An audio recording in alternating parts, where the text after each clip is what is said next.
नमस्कार दोस्तों, आप सभी का अपने YouTube channel Seva Vision Career and Life Management में स्वागत है। जैसा कि आपको पुराने वीडियोस में रजिस्ट्रेशन करना, पासवर्ड रिकवर करना और यूजर आईडी रिकवर करना मैंने बताया हुआ था, उसी श्रृंखला को आगे बढ़ाते हुए सेवा विजन पोर्टल पर अपने सब्जेक्ट्स को, अपनी एजुकेशन को कैसे बढ़ाया जाता है या जो भी आपकी एजुकेशन में मिस्टेक्स हैं उनको कैसे करेक्शन किया जाता है, उस पर एक वीडियो बनाया हुआ है, तो आप उसको देख सकते हैं। जब अपनी प्रोफाइल आप ओपन कर लेते हैं तो आपकी प्रोफाइल कुछ इस तरह से आएगी। मतलब प्रोफाइल ओपन करने के बाद एजुकेशन सेक्टर में जो शैक्षिक लिखा हुआ है यहाँ कुछ इस तरह से आएगा।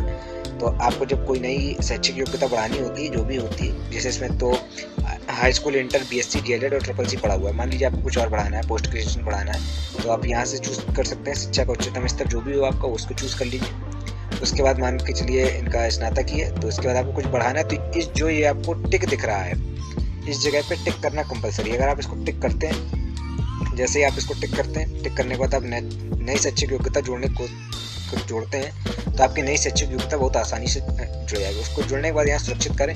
सुरक्षित करने के बाद इसको आप जब कम्प्लीटली हो जाएगा, सुरक्षित हो जाएगा, उसके बाद आपको घोषणा में आना है। घोषणा में आने के बाद आपको यहाँ पे टिक करना। अभी ये लॉक है क्योंकि इनकी योग्यता सारी बढ़ी हुई है, इसमें योग्यता नहीं बढ़ा रहा है।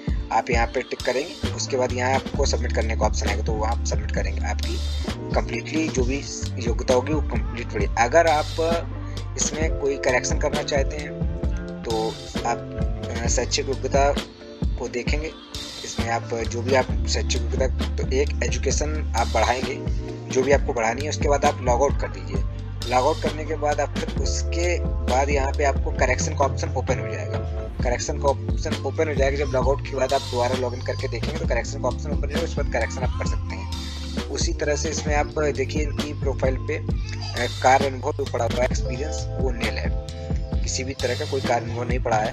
आप जैसे इनका कोई कार्य अनुभव मान के चलते हैं, डालते हैं कि इनका कार्य अनुभव आपको दिखाते हैं कि जैसे इनका कार्य अनुभव सपोज 2 साल 6 मंथ का ले लेते हैं, ठीक है। एज ए टीचर हैं, ये टीचर हैं, और टीचर के साथ ये प्राइवेट सेक्टर पे हैं। प्राइवेट सेक्टर के बाद इसमें आपको देख सकते हैं शिक्षा का, इसमें आ रहा होगा एजुकेशन करके। यहाँ पे आपको चूज करना होता है। कई सारे डिपार्टमेंट्स, कई सारे क्षेत्र आते हैं, उसी क्षेत्र में जो आपका क्षेत्र होता है उसको चूज करना होता है।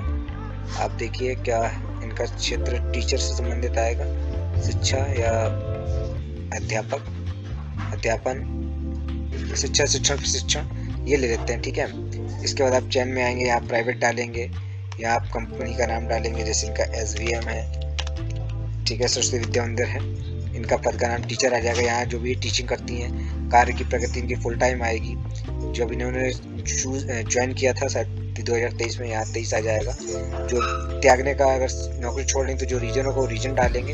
इसके बाद यहाँ सेवा भुगतान जो आपको मिल रहा था वो डालेंगे, सुरक्षित करेंगे, कंप्लीटली हो जाएगा। ओके, उसके बाद फिर से आपको ध्यान देना है कि आपको घोषणा में आकर लास्ट में टिक करना है और घोषणा करना है, तभी आपका ये कंप्लीट होता है फॉर्म।